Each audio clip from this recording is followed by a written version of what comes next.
Ya, Sudah kedengeran suaranya? ya, Nah, sekarang kedengaran. kedengaran, Bang. PowerPoint-nya ada? Kedengaran, Iya. Prof. Oke. Maaf tadi di mute. Oke, jadi sekali lagi hari ini saya diminta oleh Bu Tintin dan Pak Jailani untuk menyampaikan materi tentang penulisan artikel nasional akreditasi dan internasional bereputasi. Sebenarnya secara umum sama saja ya, prinsip penulisan mau nasional akreditasi maupun internasional bereputasi, tapi memang bobot artikelnya yang berbeda ya, antara nasional akreditasi dan internasional bereputasi. Oke, jadi nah ini jenis-jenis artikel atau manuskrip yang biasa ditulis ya di jurnal. Yang pertama adalah tentang original research article, ini artikel penelitian, hasil penelitian ya. Nah ini biasanya yang mempunyai nilai kebaruan atau originalitas yang tinggi ya, dibandingkan dengan dua jenis artikel yang lain. Yang lain yaitu letters, rapid communication, short communication. Nah itu biasanya berupa paper pendek ya, hanya 4 sampai 5 halaman, tapi justru ini adalah ilmu-ilmu yang up to date ya, yang benar-benar sedang ngetrend, seperti sekarang misalnya tentang COVID-19 ya. Nah, kalau Bapak Ibu menulis tentang COVID-19 itu dalam waktu sehari, 2 hari biasanya sudah langsung diterima. Kalau memang ada temuan baru di sana. Nah, kemudian yang ketiga adalah review papers. Nah, ini biasanya kajian pustaka ya. Nah, ini memang dari nilai kebaruan itu yang paling rendah ya. Nilai kebaruannya rendah karena nilai kebaruannya itu sudah ada di artikel-artikel yang digunakan sebelumnya. Nah, review paper ini kan hanya meramu lagi ya, meramu ulang, sehingga dianggap nilai kebaruannya kurang. Tapi ini kalau ditulis oleh ahli di bidangnya, nah, terutama ini biasanya kita undang ya, yang menulis review paper. Tidak sembarangan orang bisa menulis review paper, dia harus mempunyai track record penelitian yang bagus. Nah itu baru artikelnya itu pasti bagus, pasti akan dicari orang. Jadi kalau yang mengelola jurnal nanti mau menerbitkan topik khusus misalnya dalam satu edisi, misalnya seperti sekarang tentang COVID-19, nah itu bagus karena lagi up to date dan ngetrend ya, nah itu bisa review papernya. Cuman kalau di dikti, review paper ini nilai artikelnya yang dianggap paling lemah dari segi nilai kebaruannya. Nah, kemudian apa sih yang menjadi kebaruan atau originalitas dari suatu artikel? Nah, seperti kita ketahui, di sini ada paling tidak ada 4 poin ya yang dilihat kebaruan dari suatu artikel. Jadi poin penting dari suatu artikel itu adalah kebaruan. Sekali lagi Bapak Ibu, kalau mau menulis itu harus memikirkan tentang kebaruan dari artikelnya ya. Nah, ini tentu melalui proses dari sebelumnya waktu membuat proposal ya. Jadi kalau membuat proposal, tolong sekali lagi yang perlu diperhatikan adalah apakah proposalnya itu mempunyai kebaruan atau tidak. Bagaimana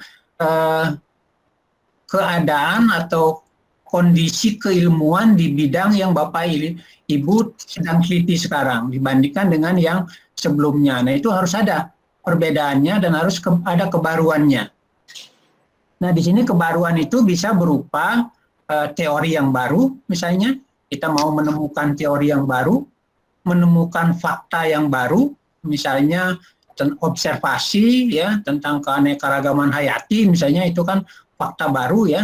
Tapi memang sebelumnya belum pernah yang melakukan, sehingga kita bisa melakukan itu sesuatu yang baru.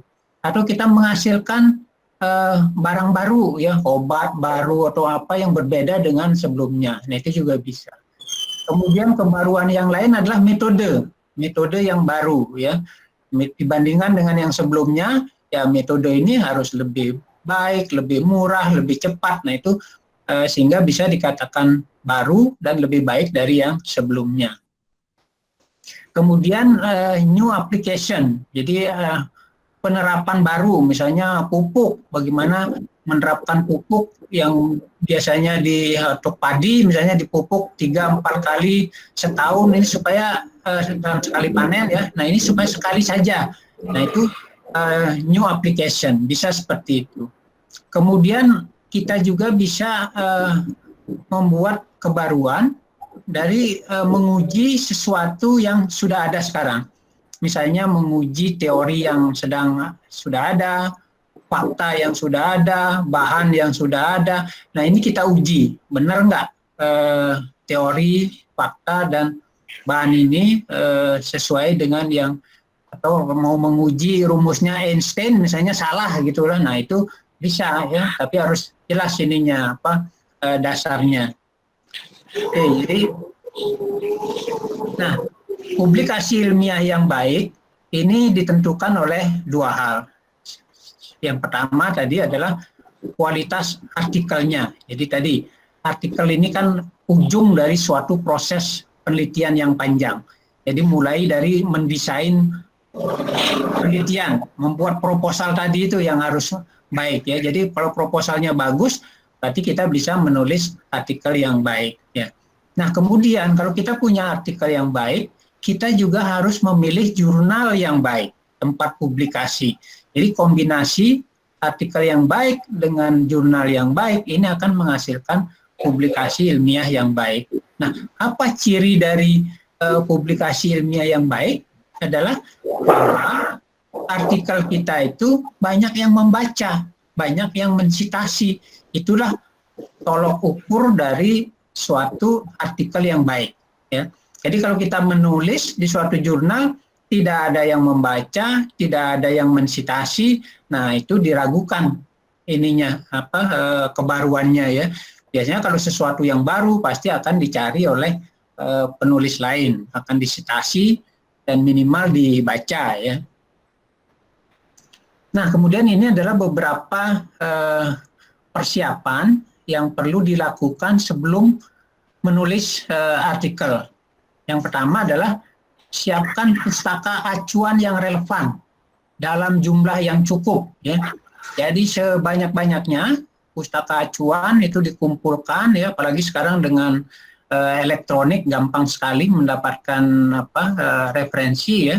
Dan usahakan referensi yang dicari itu adalah yang 10 tahun terakhir ya, kalau bisa bahkan 5 tahun terakhir lebih bagus ya, karena itu akan menunjukkan bahwa kita mengikuti perkembangan keilmuan di bidang kita.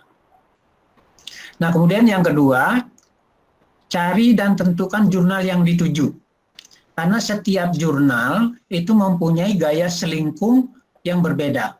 Nah kita harus mengikuti gaya selingkung jurnalnya, tidak sama jurnal yang satu dengan yang lain, cara penulisan dan lain sebagainya, penulisan daftar pustaka itu berbeda. Itu namanya gaya selingkung.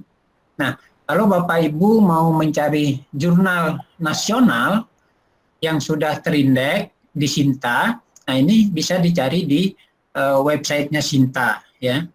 Nah, tapi kalau Bapak Ibu mau mengirim jurnal ke jurnal internasional bereputasi, nah ini cari di websitenya Scopus atau di websitenya Web of Science ya, atau bisa juga ke Simago, karena Scopus, Web of Science, Bapak Ibu harus punya ya, username dan password untuk bisa masuk ke sana. Tapi kalau Simago ini tidak perlu username dan password. Cuma masalahnya kalau di Simago ini, nah, sekali suatu jurnal terindeks di Scopus, nah dia akan ada terus di Simago ya. Jadi SJR-nya masih jalan, kuartilnya masih jalan, tetapi biasanya coverage-nya, nah itu ada di sana, bahwa mulai coverage antara tahun sekian sampai tahun sekian. Nah nanti dalam kurung itu ditulis cancel, kalau memang dia sudah dikeluarkan dari Scopus. Ya. Jadi harus hati-hati menggunakan data dari Simago. Jadi kemungkinan jurnal sudah dikeluarkan dari Scopus, tapi di Simago masih ada. Kalau bisa memang langsung dicari ke websitenya Scopus maupun ke Web of Science. Kemudian yang berikutnya, cermati scope atau ruang lingkup jurnalnya. Jangan sekali-sekali Bapak Ibu mengirim artikel ke jurnal yang tidak mewadahi ruang lingkup artikel yang Bapak Ibu kirim, ya, karena sudah pasti akan langsung ditolak. Jadi setiap jurnal itu mempunyai scope, ruang lingkup. Seperti kami, jurnal kami peternakan, tapi kalau ada yang mengirim tentang hewan liar, itu sudah pasti ditolak karena tidak masuk scope, ya. Kemudian yang berikutnya, tolong baca panduan penulisan dengan teliti. Karena tadi setiap jurnal mempunyai gaya selingkung yang berbeda, mempunyai panduan penulisan yang berbeda. Nah, kemudian setelah dibaca panduannya, untuk menulis, gunakan template yang ada pada jurnal yang dituju. Jadi, kalau jurnal-jurnal internasional atau jurnal yang bagus, mungkin sekarang jurnal nasional juga, ini sudah banyak yang menyediakan template. Jadi kita tinggal download template-nya, kemudian tinggal ngetik di sana. Sehingga ukuran font, kemudian letaknya, ya judul harus seperti apa, dan lain sebagainya, itu sudah ada di template-nya. Kita tidak bisa mengatur lagi. Nah, kemudian yang terakhir, ini walaupun kelihatan sepele, tapi sangat menentukan. Kami, junior kami minggu lalu baru mengirim artikel ke suatu jurnal, karena kurang teliti membaca, jumlah halamannya lebih dari 15 halaman, itu tidak dibaca lagi, langsung ditolak. Ya. Jadi hal-hal seperti ini perlu sekali, Bapak Ibu, sekali lagi dibaca dengan teliti panduan penulisan dari jurnal yang akan dituju, karena itu akan mempengaruhi penerimaan naskah yang kita kirim. Oke, saya kira itu tadi persiapan, ya, apa yang harus disiapkan sebelum kita mau menulis artikel. Nah, kemudian kita masuk ke intinya, penulisan artikel. Nah, bagaimana urutan menulis artikel? Apakah kita mulai dari judul, abstrak, atau kesimpulan, atau pendahuluan? Yang umum dilakukan adalah menulis artikel dimulai dengan mengolah data, ya, memanage data. Jadi data yang sudah diolah, kemudian dibuat tabel, gambar, ya, kemudian disusun mana yang mau dibahas pertama, kedua, tiga, sehingga alur ceritanya itu bagus. Jadi mulai dari manajemen data, ya, mulai yang paling bawah. Nah, setelah data, gimana Bu Titin, masih kedengeran? Ya, masih. Oke, jadi setelah data diperoleh, nanti baru ditulis hasil dan pembahasan, ya. Jadi kalau tanpa data kita tidak bisa menulis hasil dan pembahasan. Kemudian metode sudah pasti, karena di proposal sudah pasti metodenya sudah dibuat di sana. Nah, kemudian setelah hasil, ada data, hasil, pembahasan, baru dibuat kesimpulannya, ya. Jadi kesimpulan dibuat, kemudian setelah dapat kesimpulan baru menulis pendahuluan. Nah, pendahuluan ini gampang-gampang susah, jadi harus singkat dan padat, ya. Nah, kemudian baru setelah dapat pendahuluan, kesimpulan, hasil pembahasan, baru menulis judul dan abstraknya. Jangan memikirkan menulis pendahuluan lama 3 hari begitu, ya, nggak jadi-jadi tulisannya. Tapi kalau sudah ada ceritanya, ya, data, hasil, pembahasan, nah itu kita bisa mengarahkan pendahuluan itu mau seperti apa. Nah, kemudian baru tulis judul dan abstrak, ya. Jadi itu secara umum ininya, urut-urutan penulisannya. Nah, tapi mungkin Bapak Ibu punya pengalaman yang lain, misalnya menulis pendahuluannya dulu, biasanya lama nulis pendahuluan, ya. Tapi kalau biar berjalan, ya, kalau sudah ada data kita bisa bercerita ininya, ya. Oke, nah dari segi struktur artikel ini ada 2, ya. Ada yang menggunakan IMRAD. IMRAD itu adalah singkatan, ya, Introduction, Method, Result, and Discussion. Dan juga ada struktur non-IMRAD. Nah, bedanya di mana? Bedanya hanya di main text-nya saja. Jadi main text, kalau yang menggunakan Imbrad, itu main text-nya terdiri atas introduction, methods, result, discussion, conclusion. Nah itu adalah struktur yang Imbrad. Kalau yang atas dan bawahnya judul, penulis, lembaga, abstrak itu sama. Yang di bawahnya juga acknowledgement, references, supplementary material itu sama. Tapi yang membedakan adalah di main text-nya yang dibuat jadi dari introduction, method, result, and discussion. Nah, sedangkan kalau yang non-Imbrad, nah ini di main text-nya biasanya ada introduction, kemudian langsung main body-nya. Ini biasanya untuk review paper ya, tadi kajian pustaka. Nah, biasanya seperti ini. Langsung nanti ada kesimpulan. Tapi di main body-nya itu banyak poin-poin yang dibahas di sana. Kalau yang lainnya sama, judul, penulis, afiliasi, dan lainnya sama. Jadi perbedaan utamanya adalah di main text-nya. Nah ini untuk panduan menulis judul artikel. Nah judul artikel ini harus singkat dan jelas ya. Jadi apa subjek dari artikel tersebut itu yang harus ada di dalam judul. Nah biasanya judul ini panduannya adalah jangan lebih dari 2 baris ya. Mau katanya antara 14 sampai 18, tapi yang paling penting jangan sampai lebih dari 2 baris. Itu yang ininya. Jadi yang kelihatan manis judul itu biasanya 2 baris. Nah, judul ini merupakan iklan dari artikel supaya orang tertarik untuk membaca ya. Kalau mereka sudah membaca, harapannya akan mensitasi. Jadi ingat, tujuan kita publikasi adalah supaya dibaca orang, supaya disitasi orang ya. Bukan hanya untuk persyaratan proposal misalnya ya, dari dikti harus ada publikasi, tapi kita harapannya bisa dibaca, disitasi, bahkan diaplikasikan oleh masyarakat. Itu yang lebih penting sebenarnya. Jadi judul harus akurat dan spesifik menggambarkan isi artikel ya.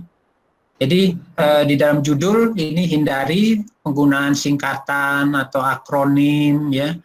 Kemudian, nah kalau judul penelitian multi-years misalnya ya, itu artikel bisa dibagi-bagi ya dan tidak harus sama dengan judul penelitian. Jadi itu, jadi menulis judul ini juga ya gampang-gampang susah ya, tapi harus benar-benar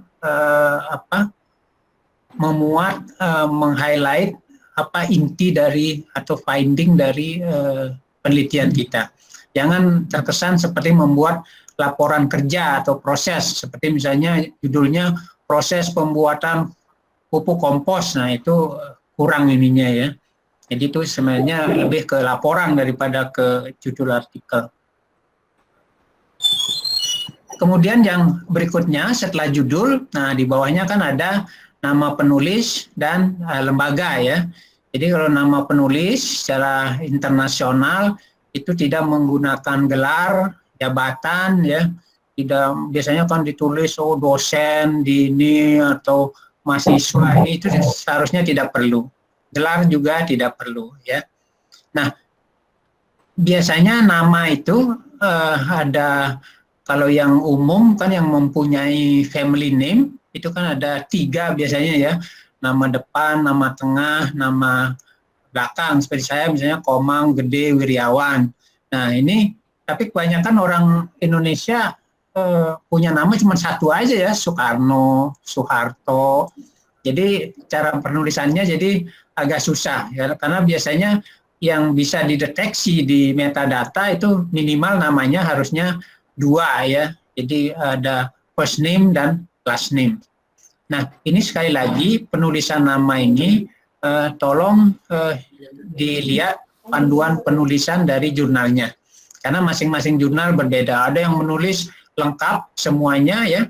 Ada yang menulis family name-nya saja, nama terakhir saja, sedangkan nama depannya hanya menggunakan inisial. Nah itu namanya gaya selingkung. Jadi berbeda-beda setiap jurnal. Nanti tolong setiap jurnal itu yang dituju dilihat bagaimana mereka minta kita menulis nama. Ya. Nah kemudian nama lembaga atau institusi, nah ini harus lengkap ya, mulai dari prodi atau jurusan, kemudian atau unit kalau bukan di perguruan tinggi ya. Nah kemudian fakultas, kemudian universitas atau institusinya. Nah tolong jangan disingkat, misalnya Universitas Islam Kalimantan jangan disingkat Uniska ya, karena orang mungkin kalau di luar negeri nggak tahu Uniska itu di apa dan di mana ya, harus ditulis lengkap sampai ke nama negara. Jadi bahkan setelah tadi jurusan, fakultas, universitas sampai ke jalannya. Kalau kami Jalan Agatis, kampus IPB, Darmaga, Bogor, Indonesia. Nah itu penting ya, terutama untuk publikasi internasional. Jadi nama negara itu penting ya untuk mengetahui bahwa artikel itu berasal dari negara yang mana. Kemudian harus ada nama penulis penanggung jawab atau corresponding author ya. Nah biasanya ditulis corresponding author, kemudian dilengkapi dengan emailnya. Itu yang jangan semua penulis dimasukkan emailnya. Waktu submission sih mungkin boleh ya, tapi nanti di artikelnya hanya corresponding author saja yang emailnya dicantumkan. Kalau yang penulis yang lain tidak perlu. Nah, kemudian setelah dari judul, nama, kemudian lembaga, masuk ke abstrak. Abstrak ini harus menggambarkan artikel secara keseluruhan, sehingga abstrak itu minimal mengandung 4 komponen, yaitu ada tujuan penelitian, ada metode penelitian, ada hasil penelitian, dan simpulan. Minimal 4 itu harus ada. Jadi tujuan, metode, hasil, dan simpulan. Kalau mau ditambah ada latar belakang, singkat, 1 kalimat, boleh. Atau setelah simpulan ada rekomendasi 1 kalimat, boleh. Tapi minimal 4 komponen ini, ya, tujuan, metode, hasil, simpulan ini harus ada. Ya, itu walaupun nanti di dalam penilaian karya ilmiah di Dikti, kemudian saya juga tim penilai di IPB, itu akan dilihat ininya ya, kelengkapan dari artikelnya. Kemudian abstrak harus berdiri sendiri, tidak boleh ada rujukan ke gambar, tabel atau referensi. Jadi karena dia sangat dibatasi ya, mungkin sekitar 200-300 kata ya, atau mungkin lebih luas. Ada yang minta 50 sampai 300 kata, tapi biasanya sih antara 200-300 kata. Jadi harus benar-benar berdiri sendiri. Tidak boleh ada rujukan ke tabel gambar yang lain. Kemudian di dalam abstrak ini juga sebaiknya tidak menggunakan singkatan atau abbreviation ya, yang tidak umum.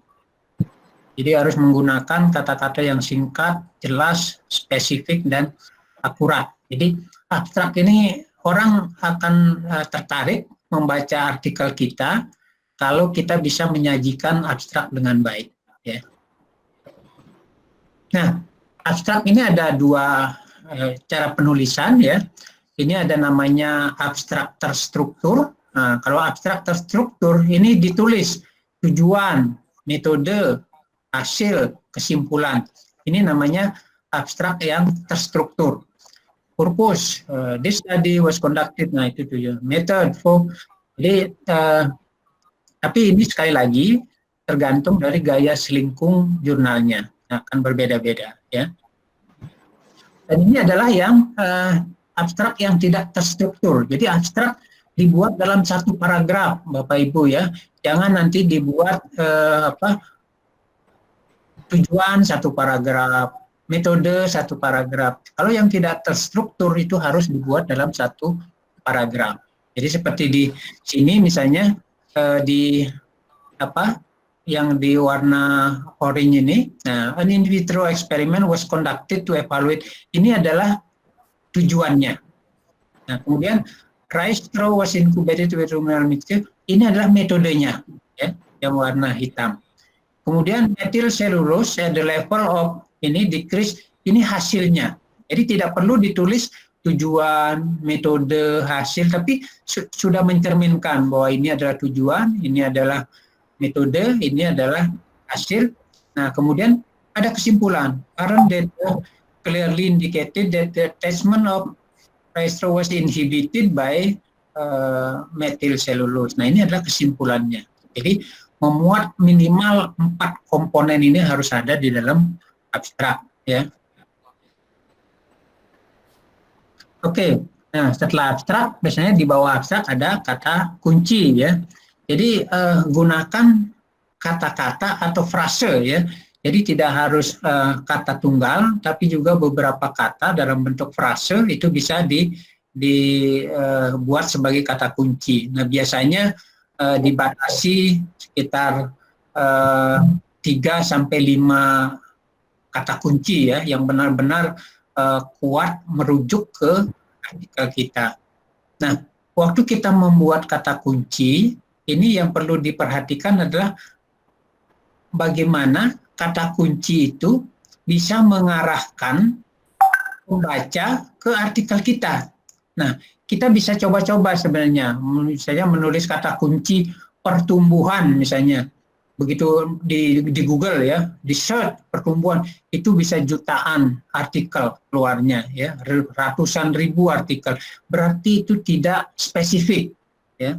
Semakin banyak artikel yang muncul, kalau kita coba di search di Google, itu berarti kata kunci kita tidak spesifik. Cari kata kunci yang lebih spesifik. Bahkan kalau mau ya menggunakan frase tadi nggak apa-apa, supaya dia lebih spesifik, mengarah ke artikel kita. Ya.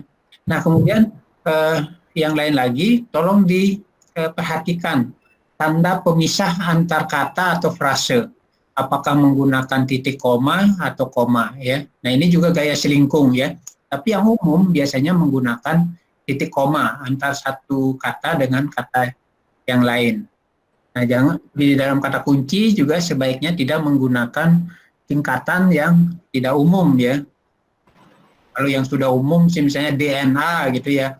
Kalau di bidang biologi, ya itu sudah umum, tidak apa-apa. Tapi kalau DNA saja itu juga sangat umum ininya, ya. Nah, katanya mungkin jutaan artikel bisa keluar kalau cuma menggunakan kata kunci DNA. Jadi harus pintar-pintar memilih kata kunci, dan kalau bisa diuji coba dulu di Google, ya. Diketik kata kunci yang kita buat, nah kira-kira berapa banyak artikel yang keluar dari sana. Oke, tadi sudah abstrak, kata kunci, sekarang pendahuluan. Ini sangat penting untuk melihat apakah artikel kita mempunyai kebaruan atau novelty atau tidak. Ya, di sini tempatnya. Jadi pengelola jurnal nanti akan membaca di pendahuluan, kalau tidak ada novelty-nya, kalau jurnal yang bagus, ya.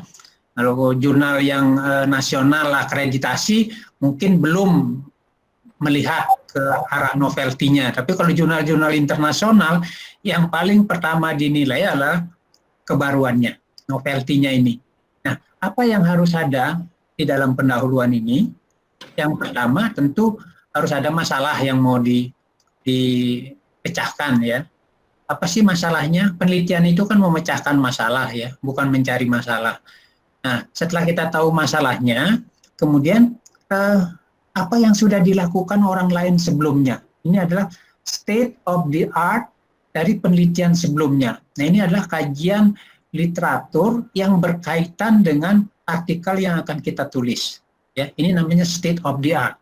Jadi kita harus tahu perkembangan penelitian sebelumnya yang sejenis yang akan kita teliti. Nah, kemudian berikutnya, setelah kita mengevaluasi hasil-hasil penelitian orang lain sebelumnya, apa yang sudah dilakukan, kemudian kita juga harus tahu apa yang belum dilakukan dari topik tersebut, ya.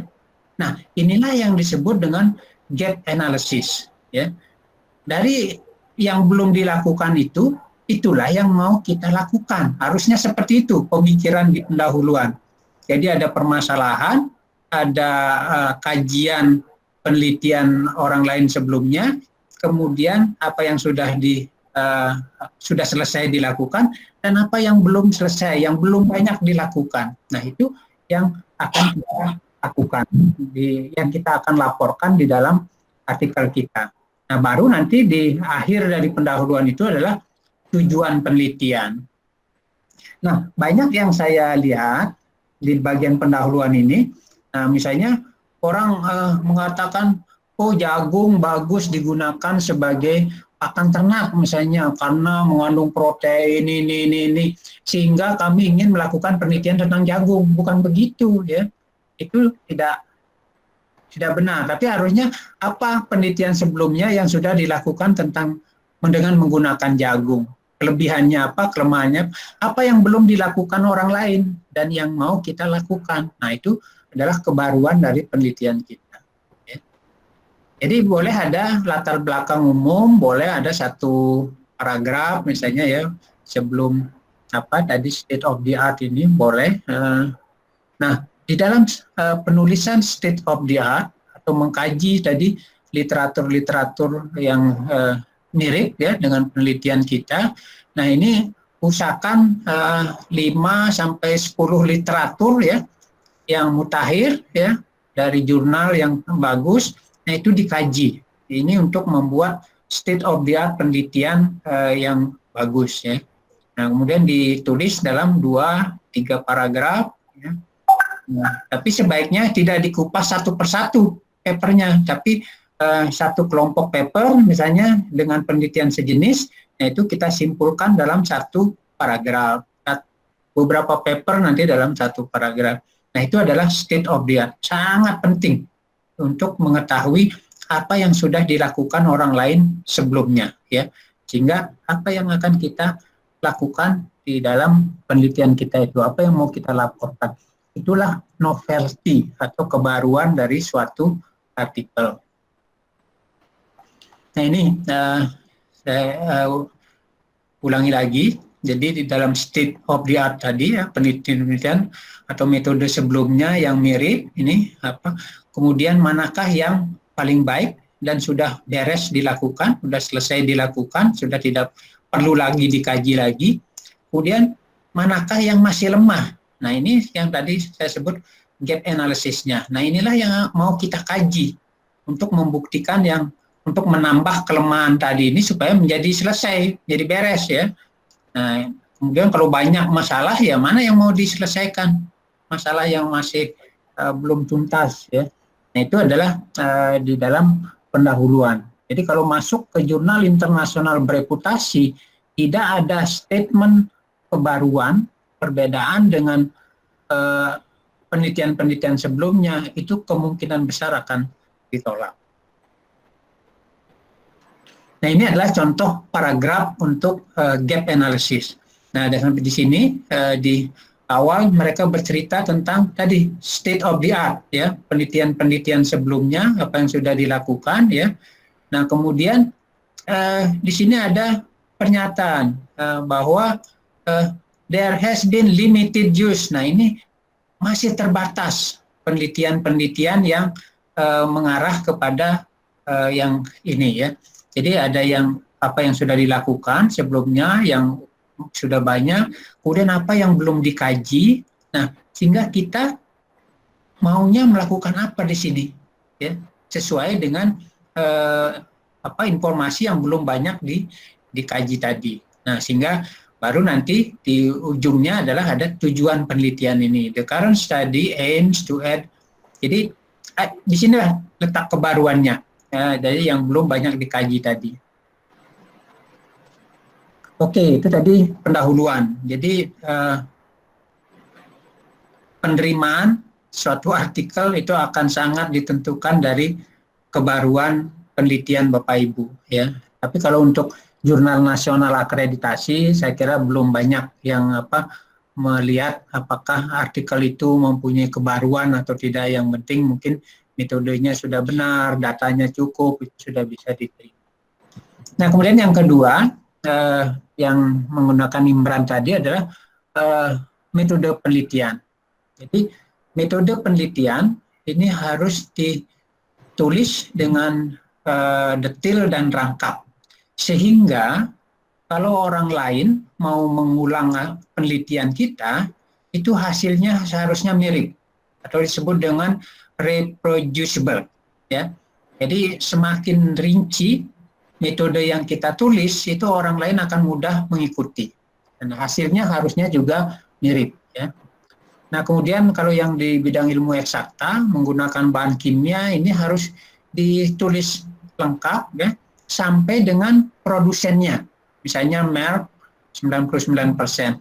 Karena berbeda produsen, misalnya Merck, Sigma, nah ini konsentrasinya bisa berbeda, bisa mempengaruhi hasil penelitian. Ya. Kemudian peralatan juga, ya, peralatan ini juga harus dicantumkan, terutama peralatan-peralatan yang bisa mempengaruhi hasil penelitian, misalnya penggunaan HPLC, gas kromatografi. Nah, itu produsennya harus disebutkan, spesifikasi alatnya juga harus ditulis, ya, karena berbeda produsen, berbeda pabrik, ya. Nah, itu spesifikasi alatnya berbeda, sehingga bisa mempengaruhi data hasil penelitian. Jadi peralatan, alat, dan bahan yang perlu dicantumkan di dalam artikel itu adalah alat dan bahan yang benar-benar bisa mempengaruhi hasil penelitian. Nah, sering saya melihat kalau seperti membaca skripsi mahasiswa S1, kalau alat itu sampai tali rafia, sekop, cangkul itu masuk di alat, ya, padahal itu tidak perlu, ya, dan ya harusnya nggak boleh, ya. Kemudian alat sampai gunting, sampai segala macam masuk juga di sana, itu juga nggak penting karena tadi cangkul, sekop, gunting itu tidak mempengaruhi hasil penelitian, jadi tidak perlu ditulis di dalam metode, ya. Nah, kemudian metode-metode yang sudah umum ini tidak perlu ditulis secara detail lagi, cukup dirujuk referensinya. Jadi setiap metode yang Bapak Ibu gunakan itu sebaiknya ada referensinya, ya, karena itu bisa nanti dikatakan sebagai plagiasi kalau tidak mencantumkan referensinya. Nah, kalau dalam bahasa Inggris menulis metode ini biasanya dalam bentuk past tense dan juga dalam bentuk pasif, ya.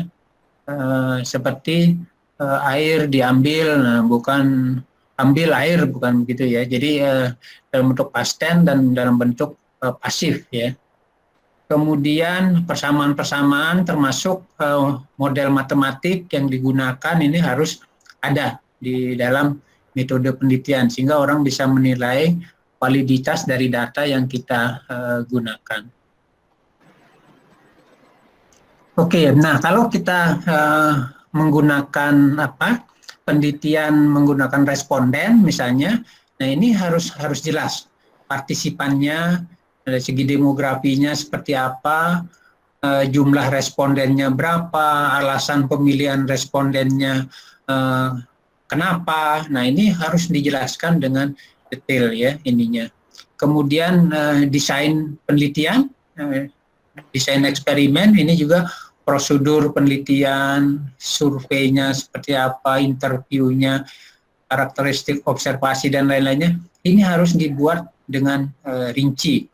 Kemudian bagaimana kita bisa menentukan atau mengukur data dan kinerja keberhasilan dari data-data yang diperoleh tadi, ini harus jelas metodenya seperti apa. Nah, kemudian prosedurnya juga harus ditulis lengkap, ya, prosedur penelitian, tahap-tahapannya seperti apa. Jadi metode penelitian ini benar-benar harus dibuat rinci dan detail sehingga orang gampang mengikuti atau meniru penelitian kita. Oke, jadi itu pendahuluan sudah, metode. Nah, kemudian menulis hasil. Nah, tadi sudah di awal sudah disampaikan bahwa hasil penelitian ini harus diolah dulu, ya, kemudian dibuat tabel, gambar, baru disampaikan, dinarasikan, ya. Nah, tapi banyak juga yang menyampaikan data ANOVA, ya, misalnya jumlah kuadrat, kuadrat tengah, derajat bebas, F hitung, F tabel, itu nggak perlu ya. Jadi data-data yang sudah terolah saja yang disampaikan. Jadi misalnya tadi dari ANOVA, misalnya perlakuan berbeda nyata, ya yang berbeda nyata perlakuan mana dengan perlakuan mana itu yang disampaikan di dalam tabel, bukan cara menghitung ANOVA ya ininya. Kemudian disampaikan data ini dalam tabel, grafik ya secara detail. Nah, tetapi waktu dinarasikan jangan diulang lagi persis angka-angkanya, tapi lebih kepada menyajikan temuan atau finding atau trennya saja ya. Jadi jangan di tabel ada 50 nanti dinarasinya persis sampaikan. Tapi bagaimana kecenderungan data yang diperoleh ya? Atau apa sih temuan itu, arti dari temuan itu, statistiknya seperti apa kalau memang menggunakan statistik ya. Jadi perbedaan sini sajikan data statistik dan perbedaannya. Nah, kalau banyak kalau jurnal internasional yang bagus, hasil dan pembahasan ini biasanya dipisah ya. Sehingga di dalam hasil jangan dibahas dulu ya, hanya lebih kepada penyampaian data statistik saja sebenarnya kalau yang menggunakan data statistik ya. Nah, nanti baru di pembahasan lebih diinterpretasikan lagi hasil tadi. Nah, tapi kalau digabung hasil dan pembahasan ya, begitu menyampaikan hasil harus langsung diberikan komentar ya, bagaimana hubungannya dengan teori, dengan hipotesis, kemudian bagaimana dibandingkan dengan penelitian yang lain dan lain sebagainya. Nah, ini masih menulis hasil tadi. Nah, yang perlu disampaikan di dalam menulis hasil ini adalah sampaikan data-data utama saja. Kita mungkin banyak memperoleh data ya, tapi kalau yang tidak signifikan mendukung pembahasan, mendukung kesimpulan, itu sebaiknya tidak dipakai. Jadi gunakan data yang solid, yang saling berkaitan, saling mendukung ya. Jadi itu yang penting. Jadi jangan memasukkan data-data yang kurang relevan. Nah, yang kedua, jangan menyembunyikan data-data pencilan ya. Bisa jadi novelty-nya justru berasal dari data yang dihilangkan. Kecuali sangat ekstrim ya, mungkin hanya satu-satunya gitu ya, mungkin bisa dihilangkan. Tapi kalau bisa, kalau mendapatkan data yang agak aneh, coba dianalisis dulu, ini kenapa data seperti ini bisa terjadi gitu kan. Nah, kemudian di dalam ini tadi udah kebaca belum tadi? Belum.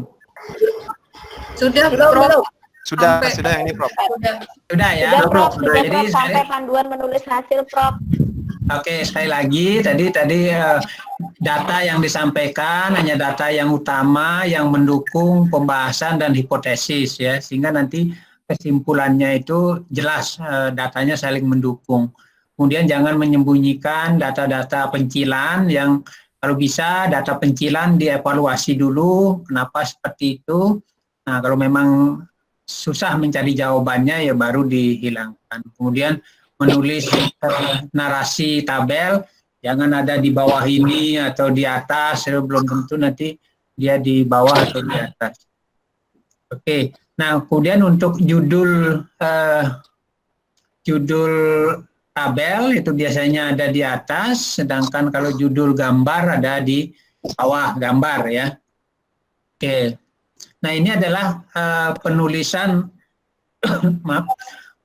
tabel yang standar. Jadi yang menulis tabel yang standar ini seperti di bawah ini. Garis itu hanya ada pada kepala tabel dan pada penutup tabel ya. Jadi tidak perlu ada garis-garis vertikal ya. Garis-garis yang di dalam tabel ini juga tidak perlu. Sama juga dengan menulis grafik ya. Grafik itu jangan dibikin kotak, kemudian jangan banyak garis-garis lagi ya. Nah, tapi sekali lagi tolong dibaca panduan jurnalnya karena setiap jurnal akan mempunyai tadi gaya selingkung yang berbeda-beda. Oke, gitu tentang hasil. Nah, kemudian menulis pembahasan. Nah, di sini akan kelihatan kedalaman Bapak Ibu dalam. Suaranya, Kenapa? suaranya nggak keluar. Keluar, Suaranya. keluar, keluar Bu. Hah? Bagus kok, bagus aja, Prof. Keluar nggak suaranya? Ada, keluar. Bagus. Oh, Prof, ada suaranya kan? nggak keluar. Prof, Hah? Kenapa Bu oh, Dede? bagus kayaknya di jaringan masing-masing itu, Prof. Imut. Iya, di jaringan masing-masing ini masalahnya. Iya, kalau di saya oke dari awal, Prof. Tidak ada gambar hilang, tidak ada ini suara hilang. Ya. Nah, makanya kalau jaringannya terputus sebentar di tempat.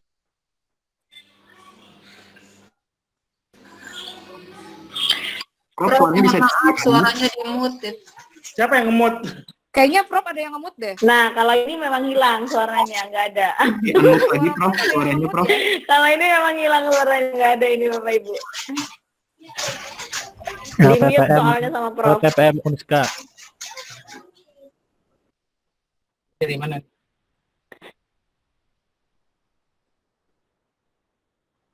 Jangan-jangan Profnya menjelaskan sudah jauh ih. Belum kedengaran, Prof, suaranya? Iya diinfokan, kasihan. Saya lagi menyetir nih Pak, di jalan masih. Nyetir. Ah, ini ada yang mute kayaknya. Nah, udah kedengaran, Prof. Udah Prof, dilanjut Oke, oke. Prof. Kita lanjut lagi, Prof. Anu jaringan. PowerPoint-nya keluar nggak? Keluar, Keluar, keluar. keluar Prof. Keluar, Iya. keluar. Oke. Aman. Keluar, Bro, keluar. keluar. Suaranya udah keluar kan? Suaranya Sudah, Prof. Sudah Prof. Tadi Oke. ke-mute. Jadi diulangi lagi. Jadi pembahasan. Nah ini akan menentukan kedalaman pemahaman Bapak Ibu terhadap penelitian yang dilakukan. Karena di sini nanti diperlukan interpretasi dari data, ya. Jadi apa yang harus ada di dalam pembahasan ini dimulai dengan penyataan temuan yang signifikan, ya. Masing-masing tabel tadi dibahas, ya. Kemudian yang paling penting minimal ada 3 di dalam pembahasan ini yang harus ada, seperti what atau how, apa temuannya, findingnya apa, ya, berdasarkan tujuan atau hipotesis penelitian kita. Nah ini temuannya kira-kira diarahkan untuk menjawab tujuan dan menjawab hipotesis tadi, ya. Apa hasilnya? Nah kemudian dari hasil itu apa artinya? Why-nya, ya, itu apa artinya kalau dikaitkan dengan teori atau hipotesis tadi, ya. Nah, disinilah peran Bapak Ibu, kedalaman ilmu Bapak Ibu akan kelihatan di sini. Bagaimana Bapak Ibu bisa menjelaskan hasil penelitian tadi, ya. Aspek saintifiknya ada di sini. Nah, kemudian Bapak Ibu juga bisa membandingkan dengan hasil-hasil penelitian orang lain sebelumnya, ya. Apakah yang bertentangan atau yang sesuai. Nah, itu bisa dimasukkan di dalam pembahasan. Nah, 3 poin ini harus ada. Nah, kemudian yang keempat, nah ini implikasi hasil penelitian baik teoritis maupun penerapan. Nah, jadi dalam hal ini harus dilihat apakah hasil penelitian kita ini memberikan sesuatu yang baru, teori yang baru, atau lebih advance dari sebelumnya, atau dari aspek penerapannya hasil penelitian kita ini apakah lebih baik, lebih mudah, atau lebih gampang dilakukan. Nah itu bisa dimasukkan di dalam pembahasan. Nah termasuk di dalam pembahasan ini kita juga bisa menyampaikan kelemahan penelitian kita. Apa data yang kita peroleh mungkin tidak sesuai dengan yang kita harapkan. Nah kelemahan-kelemahan apa yang menyebabkan itu terjadi, itu bisa disampaikan di dalam pembahasan. Tujuannya apa? Tujuannya agar orang lain tidak melakukan kesalahan yang sama dengan kita, ya. Jadi tidak haram hukumnya kalau di dalam pembahasan kita mengatakan bahwa penelitian kita itu ada kelemahannya, ya. Jadi perlu disampaikan di sini. Tapi secara umum tadi apa temuannya, apa arti ilmiah dari temuan tersebut, nah bagaimana dibandingkan dengan penelitian orang lain, itu adalah pembahasan yang baik ya, yang harus dilakukan. Nah kadang-kadang jarang sekali, maaf, jarang sekali yang menjelaskan saintifiknya ini. Jadi langsung ada hasil penelitian, kemudian langsung dibandingkan dengan hasil penelitian orang lain, tapi tidak dijelaskan kaitannya dengan teori dan hipotesis tadi, tidak dijelaskan. Argumen penulisnya itu tidak ada. Jadi hanya dibandingkan saja dengan penelitian orang lain. Nah itu biasanya agak lemah artikelnya. Nah kemudian hasil sudah, pembahasan sudah, kesimpulan. Kesimpulan ini Bapak Ibu bukan daftar hasil, ya. Jadi banyak yang menulis berdasarkan pembahasan di atas dapat disimpulkan titik 2, 1, 2, 3, 4. Bukan itu kesimpulan, ya. Tapi dari 1, 2, 3, 4 kesimpulan tadi, apa yang bisa ditarik kesimpulan yang lebih umum, lebih general, yang fokus. Nah, fokus menjawab tujuan penelitian atau hipotesis. Jadi harus jelas benang merahnya tadi, tujuan, hasil dan pembahasan, ya, kemudian sampai kesimpulan itu harus jelas ininya. Jadi sekali lagi simpulan ini harus dibuat dalam satu paragraf, ya. Jadi walaupun ada beberapa poin kesimpulan, misalnya ada kesimpulan penelitiannya, kemudian ada rekomendasi atau future studies, itu kalau bisa dalam satu paragraf. Jadi jangan dibuat jangan menggunakan bullet atau numbering, ya, 1, 2, 3, 4 dan sebagainya. Jadi dibuat dalam satu paragraf dan fokus menjawab tujuan penelitian atau hipotesis, ya.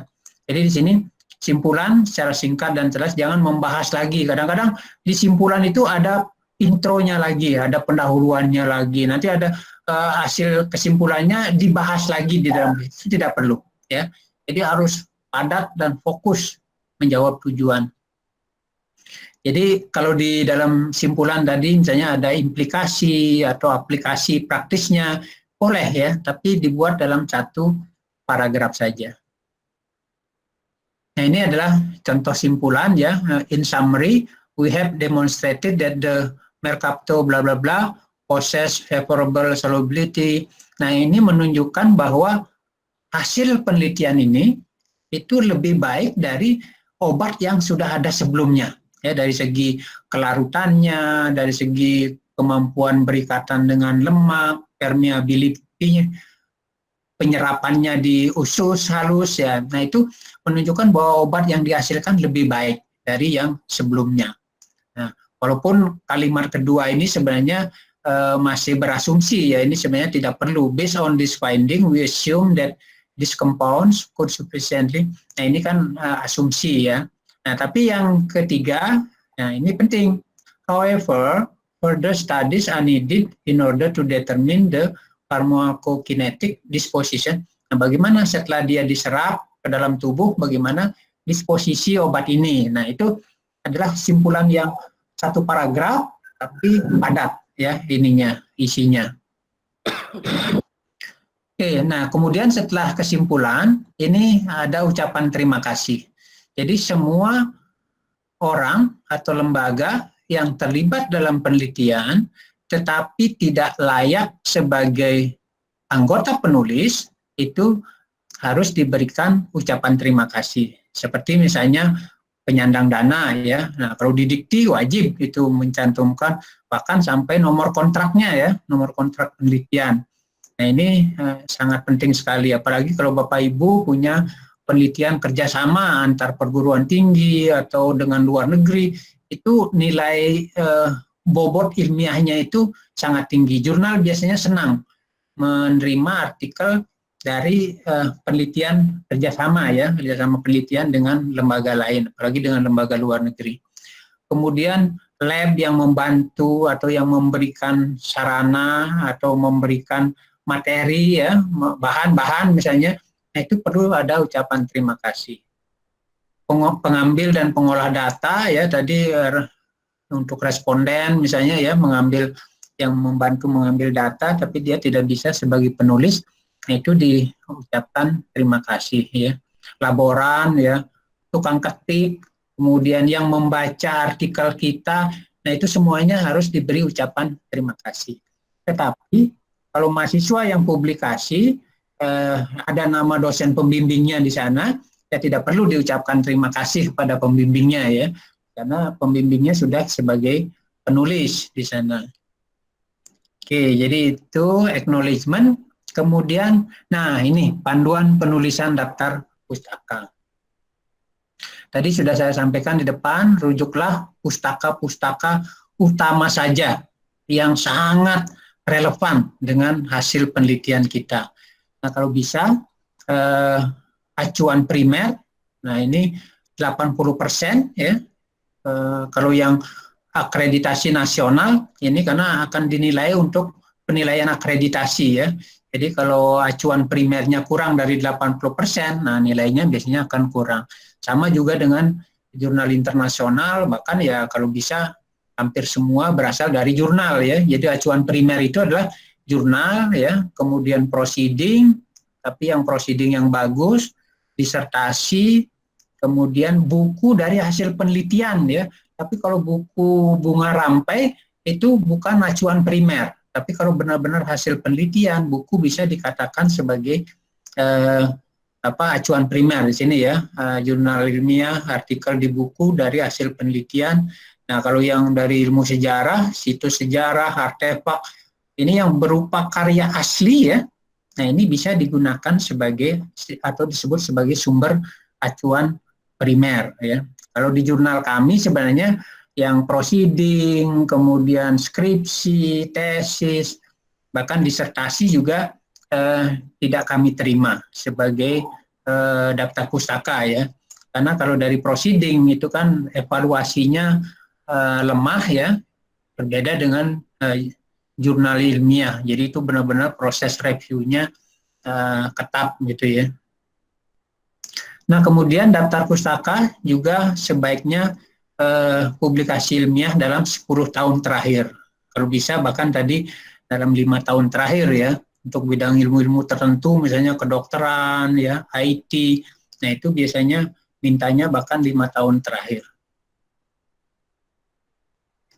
Nah, penulisan daftar pustaka masih tadi ya, jangan terlalu banyak self citation. Tapi kalau Bapak Ibu penelitiannya konsisten ya pada bidang ilmunya, self citation ini bagus ya. Itu menunjukkan Bapak Ibu penelitiannya jalurnya bagus, satu arah.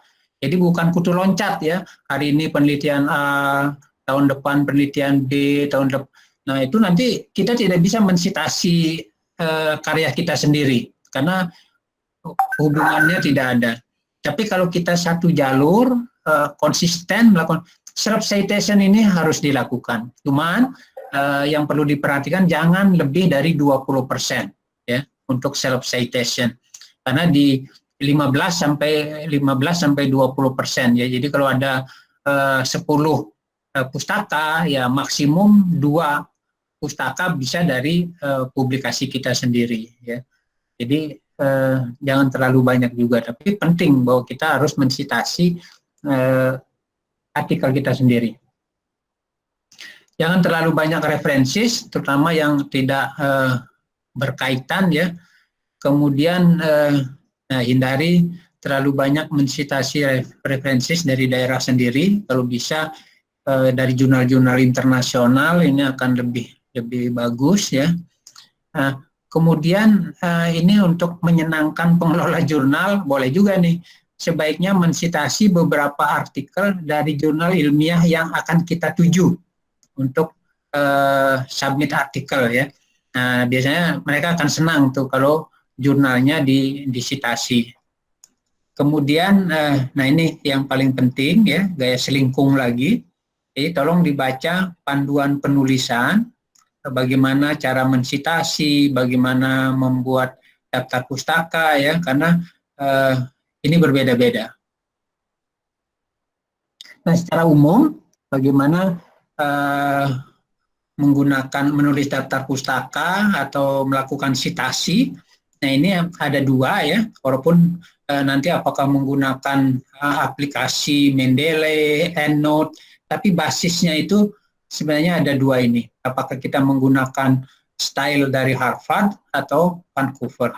Nah, kalau menggunakan style Harvard, di dalam teks, di dalam artikelnya, nah biasanya ditulis nama tahun ya. Mau di depan, kalau di depan misalnya Pak dalam kurung 2001, kalau di belakang ya Pak 2001. Tapi kalau Vancouver itu nama nomor, Pak nomor 2 atau nomor Pak nomor 5, argue. Kalau di belakang kalimat itu tidak perlu dicantumkan namanya lagi, langsung nomornya saja ya. Jadi itu perbedaan penulisan di dalam artikel. Nah, perbedaan di dalam penyusunan daftar pustaka, kalau yang Harvard ini menggunakan nama, tahun, judul artikel, nama jurnal, volume, nomor, halaman. Nah, seperti sini nama, ya, tahun, kemudian judul artikelnya, nama jurnalnya, tulis lengkap, volume, nomor, dan halaman. Nah, sedangkan kalau yang Vancouver, ini nama langsung judul artikelnya, bukan tahun seperti di sini. Ya. Kemudian nama jurnalnya ini disingkat, ya, disingkat. Kemudian ada tahun dan bulan, baru volume, nomor, dan halaman. Nah, seperti sini. Ini ada namanya, kemudian judul artikelnya, ada nama jurnalnya dalam bentuk singkatan, Jurnal Clinical Periodontology, tahun 2008 Agustus, volume, nomor, halaman. Jadi ini berbeda antara Harvard dengan Vancouver. Walaupun nanti Bapak Ibu menggunakan aplikasi ya, mau tadi Mendeley, EndNote, jadi tolong dicek lagi. Jadi tidak bisa langsung main copy paste dari suatu jurnal, tapi harus diedit lagi ya. Tidak, karena Mendeley tidak akan mengedit sendiri ininya, tapi dia disesuaikan dengan jurnal masing-masing yang kita tuju. Nah, ini beberapa tips penulisan sitasi. Nah, yang di atas ini yang ambigus, ini membingungkan ya. Contohnya, this disease has been reported in humans, dogs, rabbits, and squirrels. Nah, ini dalam kurung Tuda and Gestalcy. Nah, ini kurang bagus ya penulisannya. Atau menggunakan stylenya Vancouver, this disease has been reported in human, dog, rabbit, di belakangnya 147. Nah, ini juga kurang bagus. Yang bagus adalah yang di bawah ini. This disease has been reported in human, oleh siapa? Pada anjing, oleh siapa? Pada kelinci dan tupai, oleh siapa? Itu yang bagus ya. Jadi jelas bahwa siapa yang melakukan penelitian apa.